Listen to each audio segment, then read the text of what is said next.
The broadcast is now starting. All attendees are in listen-only mode.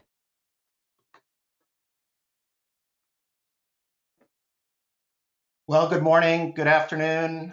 Hello, everyone. Michael Volkov here. Happy New Year to everybody. Welcome to 2025. I think it's going to be a better year than 2024. So I hope you had a great holiday. We're here for our annual FCPA enforcement and compliance review. I uploaded the slides just a second ago. If you can get them, that's great. Sometimes firewalls and whatever measures prevent people from being able to get it.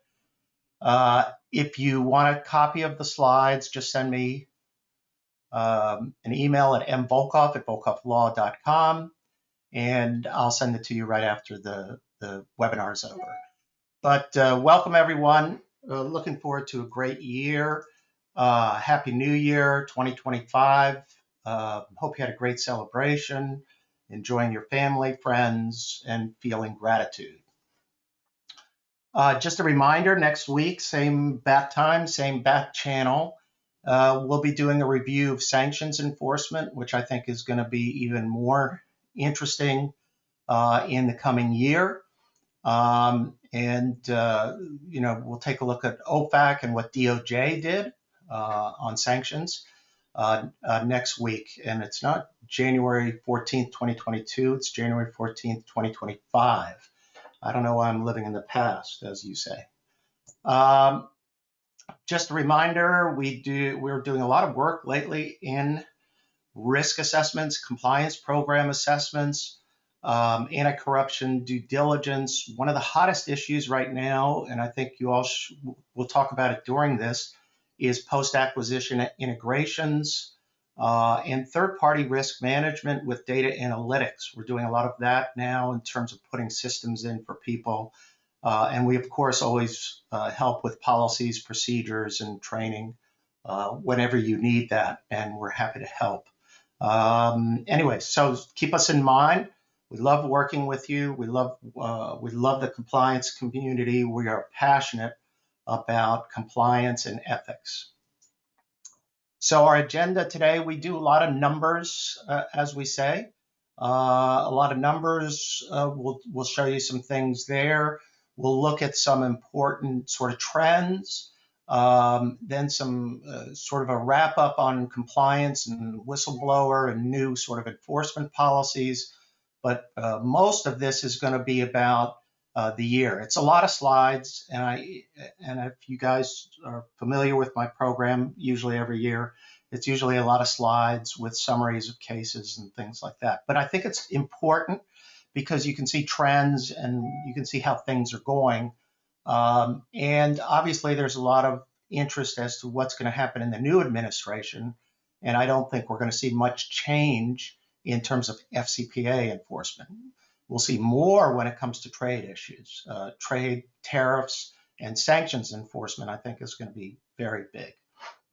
But I think we'll probably see, and just like when the Trump administration in its first 4 years, if anything, there was actually a slight increase in FCPA enforcement, notwithstanding concerns that there was going to be a weakening in this area. Okay, so let's take a look at what is going on. Remember, again, you can download the slides. If you can't download them and you want to get a set of them, just send me an email at mvolkov@volkovlaw.com. Also, I post all recordings of webinars are posted on our YouTube compliance channel. You look on YouTube and you just say Volkov Law, it'll come up, and they're all posted there. We have over 100 webinars that are posted. Okay, so 2024, what did we see? I think the general issue is, the headline is the number of cases was pretty much consistent. However, the amount of money, the penalties, increased significantly, doubled, in fact, over 2023. And let's go through that. So doubling of fines and penalties over 2023.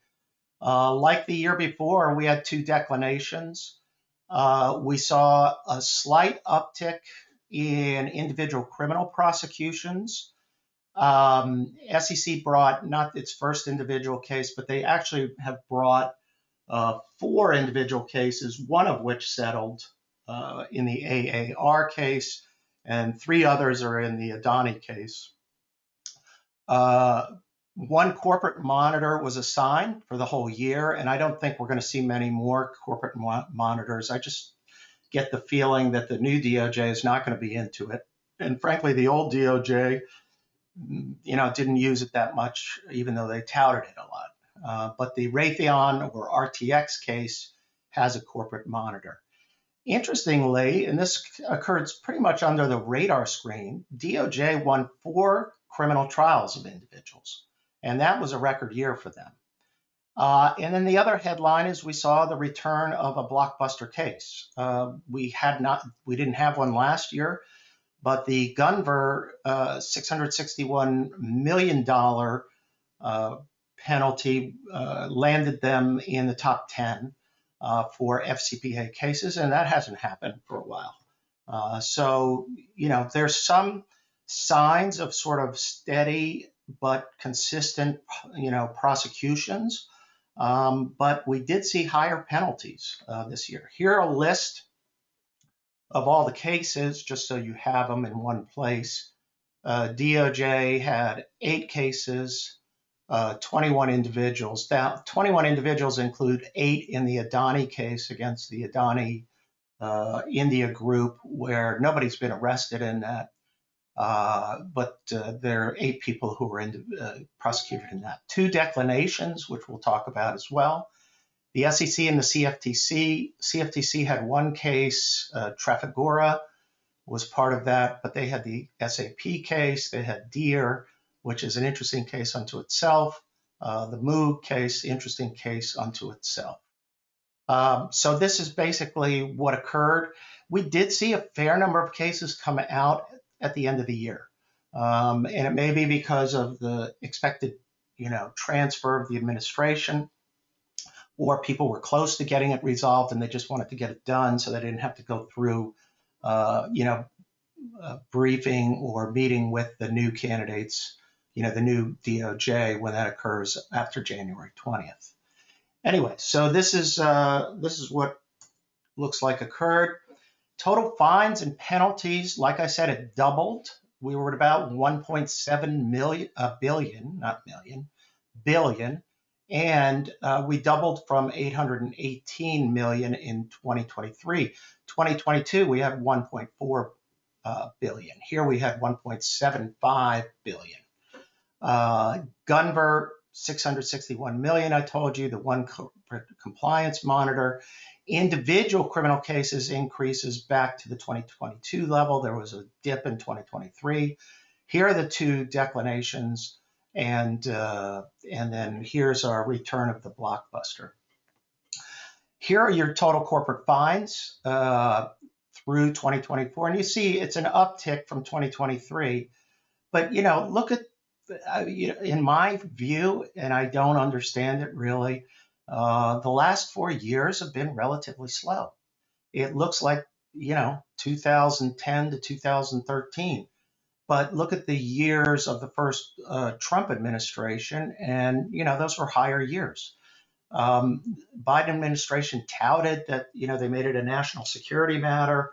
They said they're going to be aggressive about this. And DOJ made a lot of strong, proclamations. But in the end, it wasn't, there was no blockbuster like the Goldman Sachs case in 2020. There was no big case that just overwhelmed the system, and no consistent amount of big cases. So it's interesting. I think 2025 will be, roughly around where 24 is, and probably go up like the line shows you with regard to fines. Here's your top 10 list, and you can just look at the years that are associated with each of these. You have 2009, 2008, 2017. Then you have 2019, 2014. All I'm saying is we finally got a top 10 case. We didn't have one in 2023. In 2022, we had the Glencore case, which was a big case. And then 2021, there was not any top 10 case, but 2020, we had the Goldman Sachs case, which is huge. And I still say that's the biggest and sort of quintessential FCPA case where it was really designed to have an impact. And that case was it.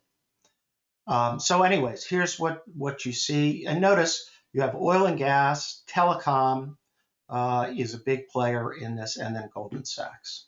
Oil and gas, telecom, and obviously commodity trading groups like Glencore, Gunvor as well. Now the individual criminal indictments increased over 2023. Like I said, 21 individuals, 8 of whom were indicted in the Adani Group case, which is still going to go through years of extradition hearings in India. Who knows what will happen? DOJ still touts the individual prosecutions and accountability. That's their core enforcement area. But if that were really true, in my mind, you would have had 30 to 40 individuals indicted. They say that, but in the end, and also what was strange in some of these cases is that they would they would settle with individuals. They would build a case by settling with individuals and then ultimately bring the company in. As opposed to the other way the model should work, which is the company comes in, voluntarily discloses, gets a sweetheart deal, and then the individuals are prosecuted. But what was weird and it's been this new pattern, is they find individuals, they prosecute them, they then go after them, they flip them, and then they bring the company in to pay a big amount at the end. And for whatever you say about DOJ, it's just an odd way to prosecute these cases. Now, there were 4 criminal trials, like I said, and that's a big deal. Notice that 2 of them are government officials, foreign government officials who were brought in under money laundering charges. There was no Foreign Extortion Prevention Act cases. That's the new statute. And frankly, I never really expected it to be, because a money laundering penalty is higher than the Foreign Extortion Prevention Act case. And we haven't seen one charge yet against a government official for foreign extension. This is the flip side of the FCPA. The FCPA is to prosecute the government official who demands a bribe. But notice here the 4 criminal trials. The former Comptroller General of Ecuador, convicted after a trial. A Vidal oil and gas trader, convicted in New York. That was a hard-fought trial. And Glenn Ostamel, a former oil and gas trader from Freepoint. That was a case brought at the end of last year. And the finance minister of Mozambique, Manuel Chang, who was in connection with a bribery and fraud scandal. So interesting that DOJ went to court more and DOJ won more. There's your individual prosecutions. And look at, like, 2018, 2019 were bigger years in some respects. And frankly, before the pandemic, I thought 2020, I had predicted, and of course you can take my predictions to the bank, right? No, you bet against me. 2020, I said, was going to be a bigger year after 2019, but then the pandemic hit. And I've never seen a recovery up to 2019 levels. And I'd like to see more individuals prosecuted, or, in terms of where the enforcement program is going. There's just a need to, refocus a little bit and get this where it needs to be. So so that's where you see the individuals. So now let's go through some of the cases and trends. Here are the top trends that I saw this year. Number 1 is the energy commodity trading companies. Basically, it was almost a sweep. Remember years ago when we had the medical and pharma sweep? It basically was a sweep of the energy and commodity trading industry. We've already had settlements with Vidal, Glencore, all the biggies. And frankly, these, I think, are the last 2, Gunvor and Trafigura. What's reappeared is, to me, the airline industry and the aviation, in multiple cases relating to the aviation industry. And that makes sense because you have a lot of state-owned enterprises involved in airport services, airport contracts, running foreign airports, buying airplanes, things like that. We also had several cases involving South African state-owned enterprises. Multiple cases involving the South African state-owned enterprises, and you'll see that. And these cases just seem ripe. Eskom, for example, the state-owned electricity company, it reappears again after they had a big case against ABB. Now we have another case. But one thing is clear, DOJ is coordinating very, very, very well with the South African prosecutors and law enforcement agencies. So there's a lot of sharing there. The bitmining500.com bribery case, which is a weird case, not one that I expected DOJ to bring, but the only reason I think they got called into it was that Japan started to prosecute, and DOJ jumped into the game as well. But this was a case that was orchestrated completely at the direction, under the ruling of the CEO, and the CEO got indicted, is a Chinese national who got indicted, and it's an interesting case. Again, we saw third-party due diligence failures in terms of failures to follow your policy, waivers. Anytime you see the business saying, well, can't we just, ignore this? Can't we just, get these guys through? There's failures, and there's failures to enforce. There's failure after failure with regard to third party. Internal controls, and there are a couple of interesting, we always have sham contracts and things like that, but there are a couple of interesting wrinkles in terms of the RTX case, which I thought was interesting. And the Telefonica case. I'm going to highlight those because those are not new, but little wrinkles that I think are just important reminders of other ways, because bribery only works when you steal money from the company. So how people are stealing money from the company. And we saw the return of travel, hospitality, and gifts. Factory visits that are not really factory visits. Taking husband and wife and spouses on travel trips, buying them, super rich, super expensive watches, which I still can't understand why people spend so much money on a watch. Anyway, so we saw the return of that, and that's a reminder for us. A reminder, again, to stay on top of your travel, hospitality, and gifts. We're seeing more of that come up, as well as these little wrinkles in vendor payments. So the Gunvor case was the top 10, 660 million, 1 million. Switzerland got a $98 million settlement. They're not subject to SEC regulation. Gunvor was required to enter a guilty plea.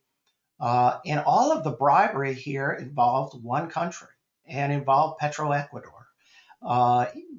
Through the use of corrupt third parties, the use of shell companies. Obviously, when you see a shell company, that's a red flag, and you dig into that. But again, in that weird pattern, they built a case through the cooperation of 4 individuals, including they got an early guilty plea from a Petroecuador official. Part of the bribery involved getting oil-backed loans that they won through tenders, and they would then be able to cash in on the real prices of oil when it was sold by Petroecuador. We saw bribery payments, again, luxury gifts. On the third-party issue, they failed to terminate third parties who never responded to due diligence requests or updating due diligence or audit or reviews. For over 2 years, they never provided any information, and it took them 2 years to terminate. Unbelievable. 2 years to terminate people who don't respond to you in your compliance function. That, to me, is a super red flag. No corporate monitor, but at a 25% discount, which indicates they bent over backwards, not voluntarily disclosed either. The other case in this industry was Trafigura. They had to plead guilty and pay $126 million, and they settled with the CFTC for $55 million. That's offset against the 126. Again, returned to Petrobras in Brazil. 11 years of bribery, folks. 11 years. And I always love when criminals do this. They track the bribes on a spreadsheet and use the emails. They used coded language in the emails. I mean, those are two just, criminals are criminals, and they think like criminals, and they think they're going to get away with it, but they always leave these types of clues lying around. The DOJ's industry sweep, like I mentioned, totaled over 1.7 billion in the commodities trading, 6 companies and 20 individuals. That's quite a successful record. They should be proud of it. But I will tell you this, it's like shooting fish in a barrel, because these traders interact with state-owned enterprises. And I'm actually more surprised that we haven't seen more antitrust collusion cases, which I think are probably there.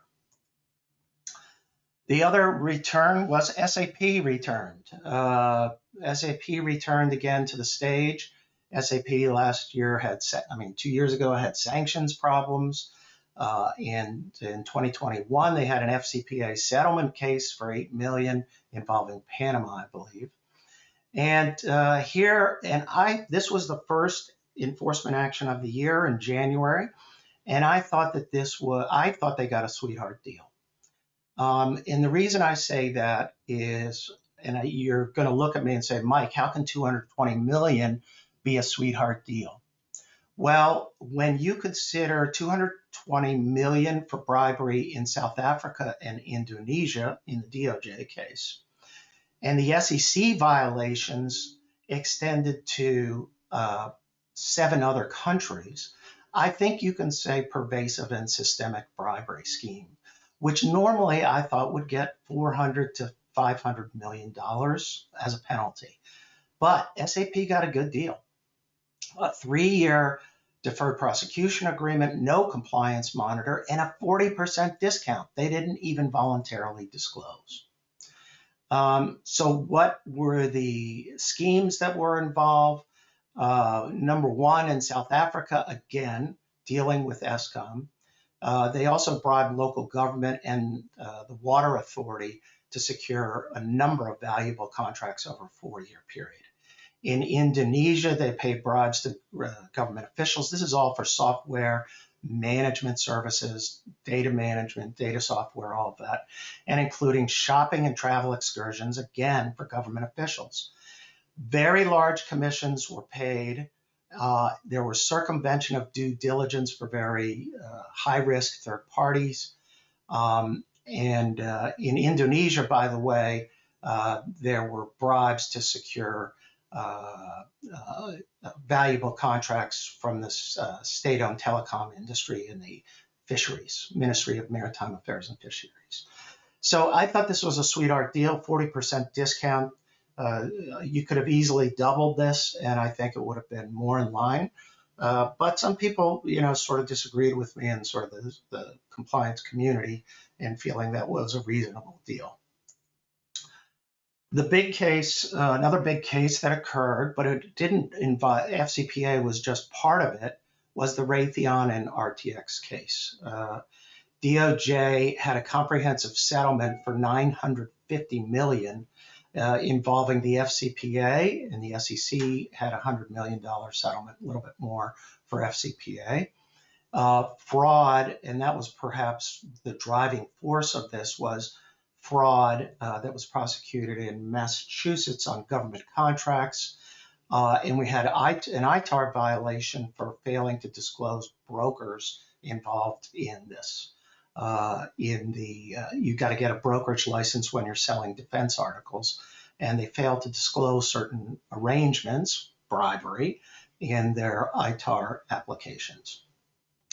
A 3-year DPA, a $361 million penalty In other words, the rest was for fraud, for ITAR and sanctions. The bribery payments went to a Qatari official at the Air Force, which the branch of the Air Force of the Qatar Air Force.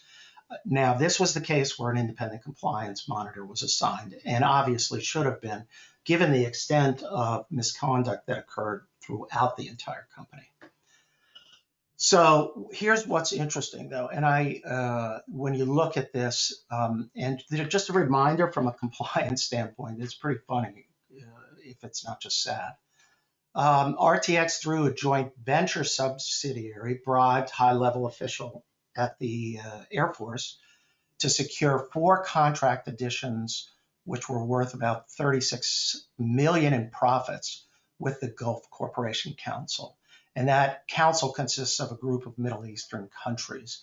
They also had a sole source contract for Qatar Joint Operation Command Center, but that never came to fruition, although they paid the bribes.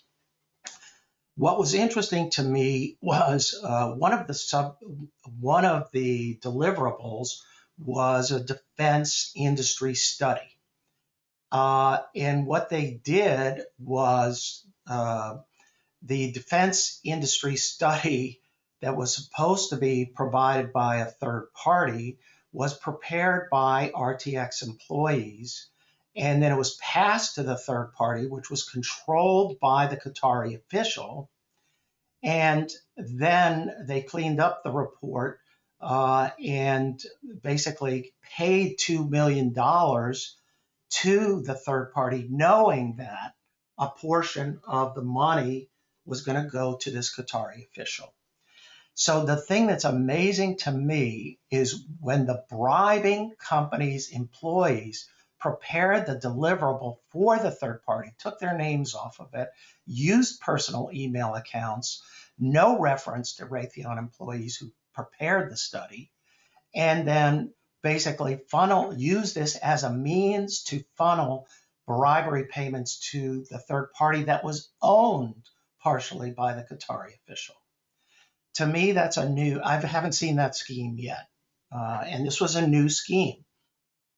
And it really gets back to making sure that there was a deliverable. But imagine if you just saw the invoice that came from the third party and you paid that third party, you're not going to have any clue with regard to this. And so this is, to me, pretty interesting that a bribing company would go this far to do something like that. Another one to look out for. We also saw the McKinsey case towards the end of the year, $122 million resolution, again involving South Africa. The mastermind and the way they bring the case again against the company was they got the cooperation of Vikas Sagar, who orchestrated the whole thing.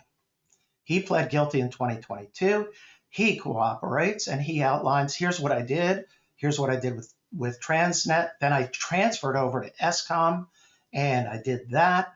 And boom, then McKinsey gets hit with a $122 million resolution involving 2 state-owned enterprises, Eskom again and Transnet, that operates ports, rails, and pipelines, and McKinsey obviously is a consulting company.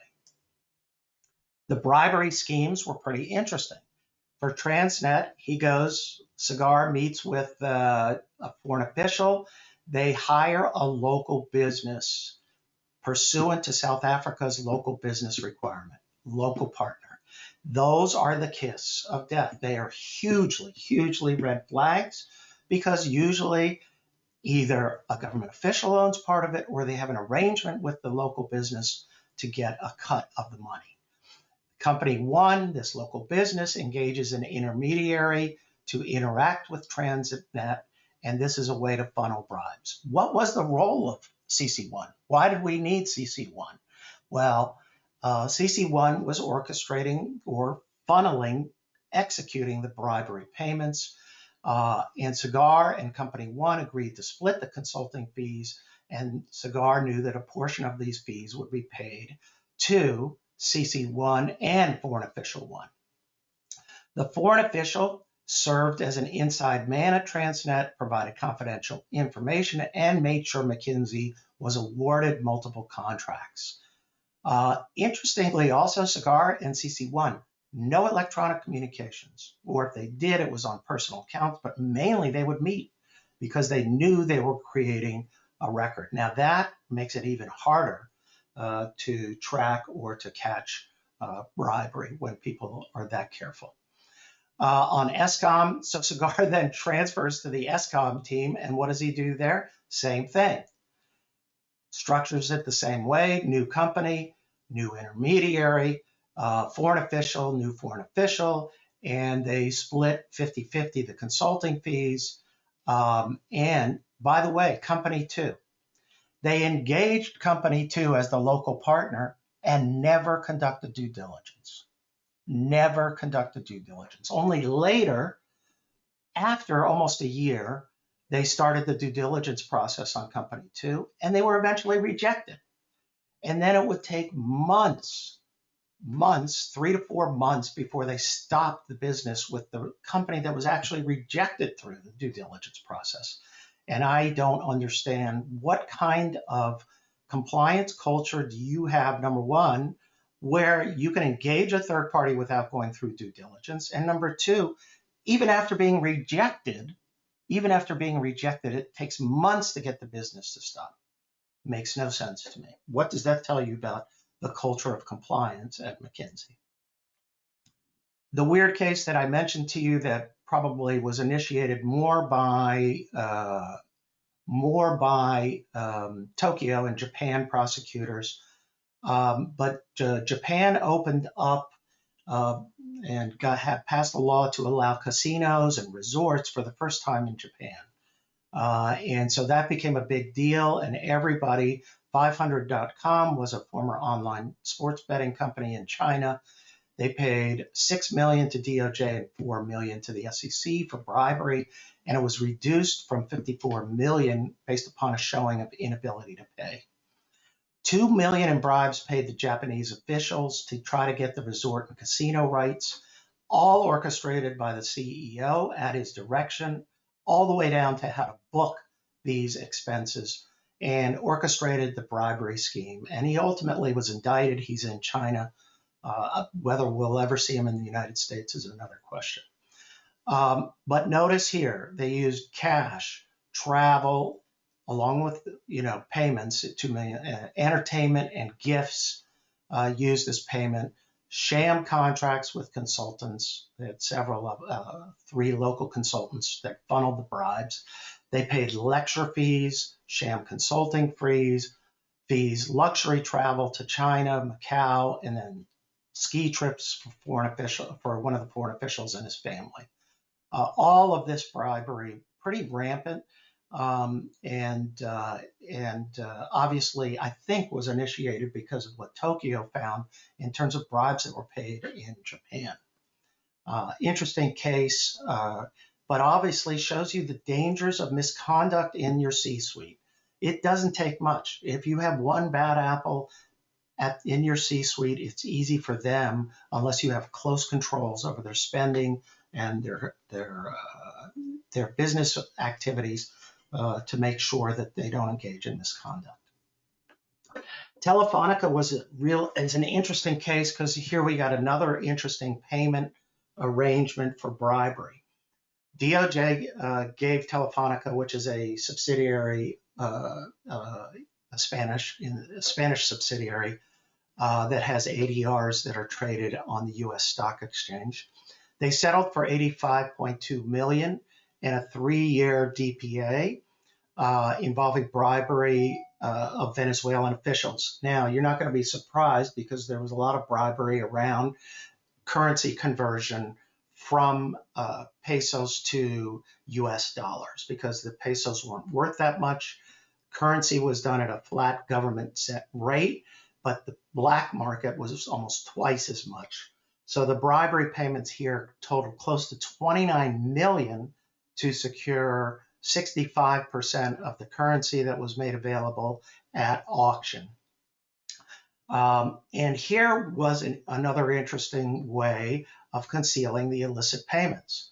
They concealed the illicit payments by overpaying, and enlisting the telecom equipment suppliers that needed to supply the equipment for Telefonica to update the Venezuelan cell service that they had.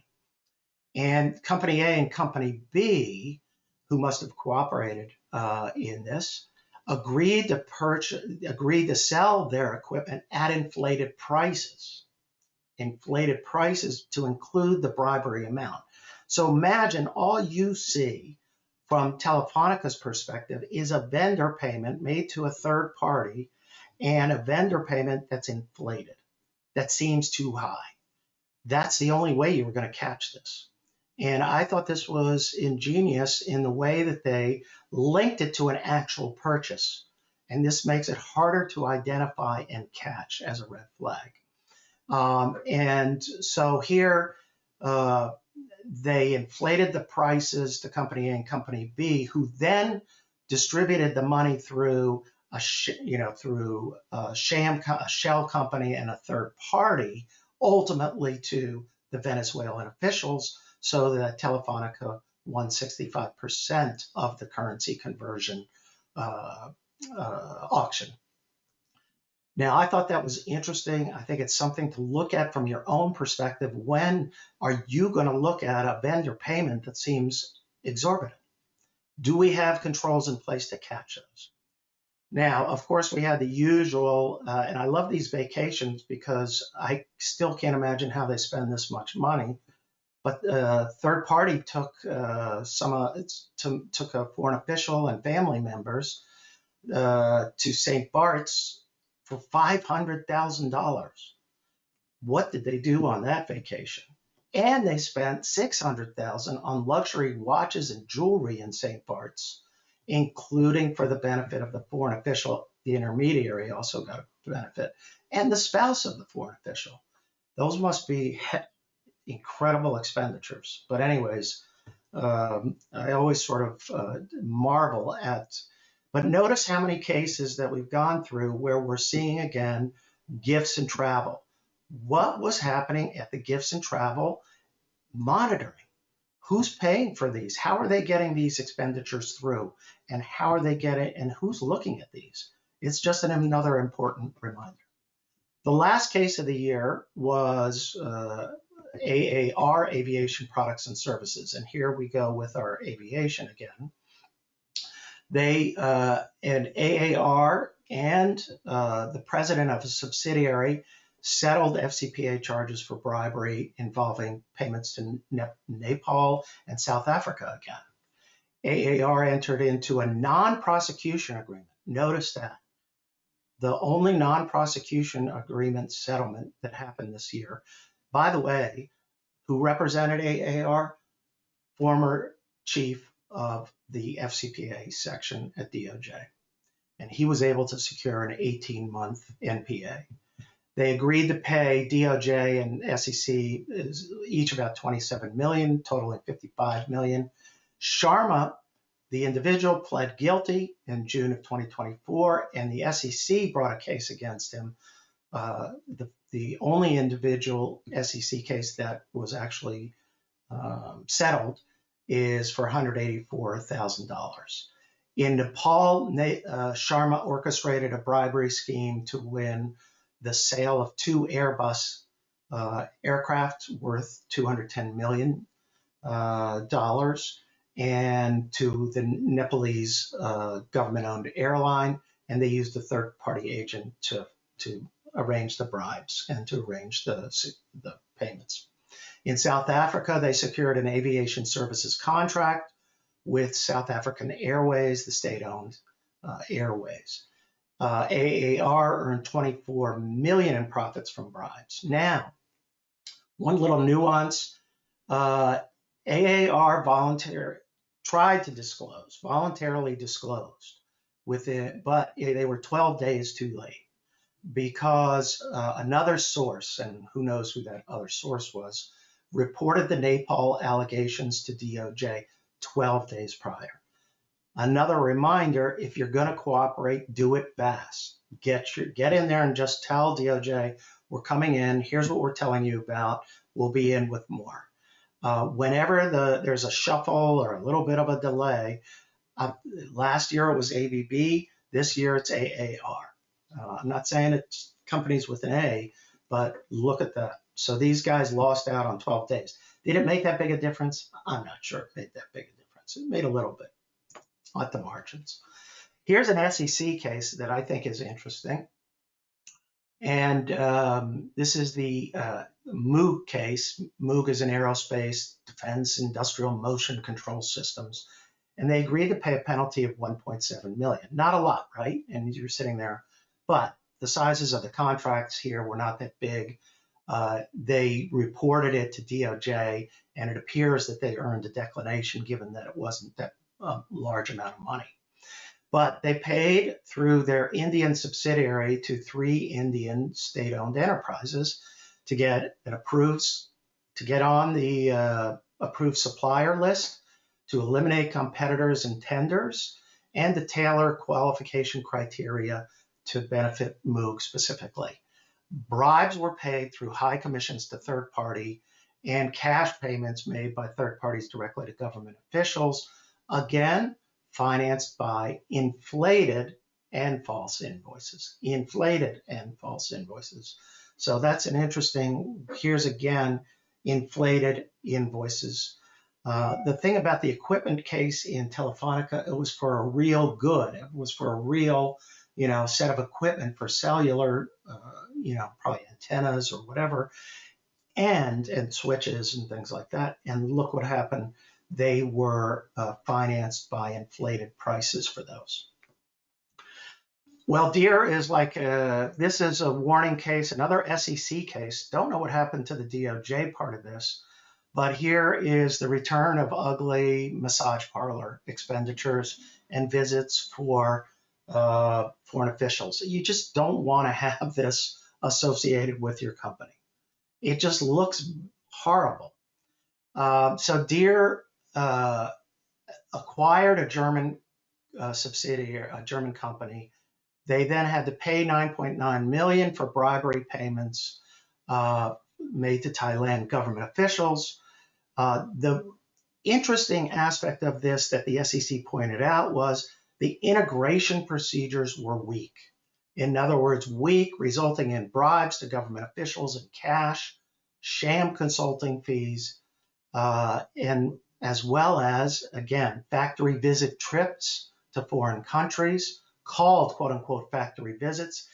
People have gotten smarter. The criminals have gotten smarter because they know they can get away with a factory visit.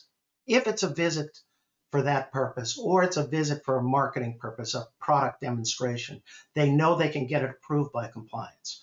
Where they play with it is they may visit the factory for 5 hours, but then have 2 weeks of touring.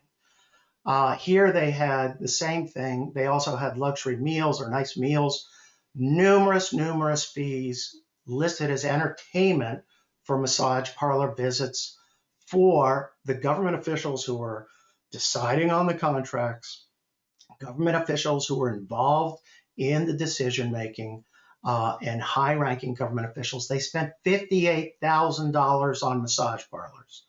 You do not want to have that headline. Here's your factory visit, which was supposed to be in Germany for 4 foreign officials and 2 spouses. The factory visit never occurred. They toured Switzerland, staying at all these luxury hotels along the way. So there's just a warning case again for you on the Deere case for the SEC. Don't know what happened to DOJ on this one. Have to see. I think I bet you they earned a declination. 2 declinations we had this year, one involving the FCPA, one not just a fraud case, but I thought I'd mention it. Boston Consulting Group earned a declination, but they paid $14 million, and they earned a declination for bribery payments to Angolan government officials to get contracts with the Ministry of Economy and the National Bank of Angola, and they financed bribery through the payment of what? 20 to 35% commissions to agent. Who approved that? Who approved 20 to 35% commissions? Interesting. After this, Boston Consulting Group shut down their Angola business. But they were able to earn a declination because they voluntarily disclosed excellent remediation, and they're really trying to get through this. They really tried to fix the problem. We also had this cable case, formerly Hitachi Cable. They paid $9 million for fraudulent conduct relating to safety claims and requirements, and they falsely represented the safety that various hose assemblies for their brakes met federal safety performance standards when that wasn't true. And they voluntarily disclosed this as well. Okay, that's sort of the cases. Let's take a minute just to go through some changes, reminders on compliance, and talk about some new risk areas to be aware of and what to look for. The DOJ obviously revisited the corporate enforcement policy, sort of loosening again. And I think eventually we're going to get to this point. This is just my prediction, where companies are going to be told, okay, you don't have to pay any fine, just come in and cooperate and help us to get the individuals. That's how Stanley Sporkin started the SEC program long time ago. Companies were told, you come in, you self-report, you get immunity, because they're making it easier and easier to try to encourage voluntary disclosure. And they're trying to, sometimes saying, please come in, and we won't hit you so hard. You'll get a big benefit. But I think companies hold back even because they have to pay disgorgement. They have to disgorge whatever money they made, so they end up having to pay some money. So we'll see. Will that get cut down? That could get cut down. It could get eliminated, the disgorgement requirement. But at the same time, we're seeing increased expectations as to what an effective ethics and compliance program looks like. I do think that the evaluation is growing. And one of my predictions for the new administration is that they may take a look at it and say, let's streamline this a little bit more. We want individuals, but look at the numbers. Scoreboard tells you what's going on with individual accountability. And if anything, they've got it a little backwards, flipping individuals to get a company where it's supposed to go the other way. So DOJ in April of 2024 announced its voluntary disclosure program for individuals, so that individuals that report misconduct will get a pass. Now, why are they doing that? Because they want individuals to come in and tell them things and beat the company in, because then the company doesn't get as much of a benefit. So they're trying to increase ultimately your corporate incentive to self-disclose before an individual whistleblower comes in. And that's where they're really after. They're trying to pressure companies to come in a little bit more and a little bit quicker. And then in August, and this is another part of this overall strategy, they announced their new Corporate Whistleblower Award pilot program, modeled after the SEC's program. And the focus is on corporate crimes that aren't necessarily covered by the SEC whistleblower program. Private companies that are not issuers, but nonetheless are engaged in bribery, can be prosecuted, and DOJ wants whistleblowers to come in from those companies. And they're also always looking for government corruption type case. Now, if a whistleblower individual comes in, it depends whether or not they're involved or not involved in the criminal conduct. And they have separate incentives and disincentives. If the whistleblower is not involved in the corporate misconduct, and they don't really define what that means, they can earn a percentage in the millions of any forfeited recoveries. A company, though, can still earn voluntary self-disclosure credit if it self-reports the conduct to DOJ within 120 days of the whistleblower report to the company. Now, what happens when the whistleblower doesn't report to the company? That it's not clear exactly what happens to the company at that time. Whistleblowers who are involved in the misconduct, though, can earn a non-prosecution agreement, and they would get it under the individual voluntary disclosure program that I mentioned before. So that's where we are with that. We had the 4th edition of the Corporate Compliance Programs, ECCP, Evaluation of Corporate Compliance Programs, which came out in September. DOJ is pushing this guidance, and the probably 2 biggest issues were emerging new technology and data analytics, and managing your AI risks as an emerging technology. Data analytics and integration into a compliance program. Start with, at least for data analytics, folks, start with your third-party population. And there are ways to do that. We can always help you with that. Let me know. Corporate culture and speak up. You now have to measure your speak up culture under this guidance. Compliance resources. How much are you dedicating to personnel and technology in comparison to other sections of your company?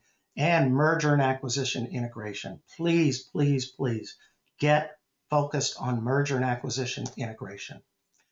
Artificial intelligence is your new and emerging risk. There has to be a process for identifying and managing this risk that could impact your ability to comply with law. And it has to be looked at from an ERM standpoint. Find out what are you doing, how are you using AI within legal and compliance, but then also how are you using AI within, or what is the use case that's being made to use it in the business. And there's where the risks start. So I'm going to be posting some comments on AI in general in the next few days on my blog. Data analytics, access, compliance. If you're still fighting HR to get access to data from HR on investigations, other things that they're doing, you're in trouble. And DOJ is basically saying you better have access to anything you need for data, and you've got to use that data and use it with analytics tools to create efficiencies in compliance operations and measurement. Your risk assessments have to be more proactive, that your allocation of resources has to be tailored to that. You also have to take into account AI. What are your AI risks? They want to see that as part of your risk assessment as well. Policies and procedures, some updates here in terms of not only your own company's experiences, but similar companies in the industry, and address the use of emerging technologies such as AI. So you have AI you need to address, and you need to address messaging systems where you have ephemeral messaging. You need a policy there. Training, you have to incorporate lessons learned, not just from the company, but similar companies, and measure your employee engagement with testing and whether or not they're learning. Internal investigations and whistleblower protection. Employee willingness to report should be measured. We got to take surveys. We got to do something that's going to measure how willing are people to report. Non-retaliation, we have to emphasize this a little bit more. Train on it. Not just a mention in a code of conduct, but train on it and your law and the policies that apply. And we want to make sure that employees who are involved in investigations are not treated differently than employees that did not report or do not report. Consequence management, this is where data is incredible and access is essential. Like I mentioned before, if HR is not giving you this, then you've got to get this data and you've got to get it fast, because DOJ is just, they've had enough of hearing stories about how HR does not cooperate. My most important point to you, hopefully, folks, is please, mergers and acquisitions, plan on your integration. Plan on your post-acquisition strategy. Implement and bring them in. You have a safe harbor now for 120 days after closing. Integrate the new company into your risk assessment, bring them into policies and procedures, train them, and conduct an audit of high-risk activities. We do that for a lot of companies. It's a very important area, and it's risky, and it's needed as well with regard to sanctions risks. Very important. Third-party risk management, the only sort of nuance here was they want you to be monitoring your third parties on a timely and continuous basis for the life cycle of the vendor. In other words, don't just do a due diligence and put them on. You got to monitor them as well. Adequate resources for compliance. And here, data analytics, resource allocation, and you compare to other functions. Are you using technology? If you don't have an automated third-party platform, you're in trouble. You better have something that you use in that area and can monitor the data and also can monitor your financial data and use data analytics to look for anomalies. And this is if your company uses AI. Now I'm seeing companies use AI in the finance department for purposes of detecting and correcting financial transactions, matching transactions to accounts receivable. But you've got to be monitoring your AI to make sure your AI is not making any decisions or coming to any recommendations that are incorrect. Just because it comes on AI generative AI doesn't mean it's correct. And we've seen horror stories with regard to that. Thanks again, everybody. As we let me run our poll question. It's great to see everybody again. Remember, next week we're going to be holding the same session with regard to sanctions. But if you want to talk about our anti-corruption compliance and assessment services, let us know. We are really happy to work with you. Some people, if you have budget money or you're going to know in the next 6 months, that's fine too. Also, again, if you need a set of the slides, email me, mvolkov@volkovlaw.com. Just a couple of quick reminders. Merger and acquisition, integration, data analytics for your third parties, AI and ephemeral messaging. Got to get to those as well. Look at your due diligence process and the approval of your invoices. Look for exorbitant pay, anomalies, things like that. These are some of the tricks that people are using as well. So keep us in mind. I'm sorry that it was so much information, but every year it's sort of like this. Let us know, fill out the poll response, and we'll get back to you. Again, I will be posting this on our compliance channel, which will be soon, and in the next day or so. So if anybody wants to watch it there, or you want to send somebody to watch it there, it'll be there. But stay in touch, and I hope everybody have a great year. Remember, we're passionate about ethics and compliance. We believe in ethical companies and ethical behavior, and we will do everything in our power to support your efforts to do that because we know how important that is. For companies, it is the lifeblood of a company. But thank you so much, everybody, and we'll be in touch. And hopefully you can make it next week to the sanctions, same bat time, same bat channel. Thanks again, everyone.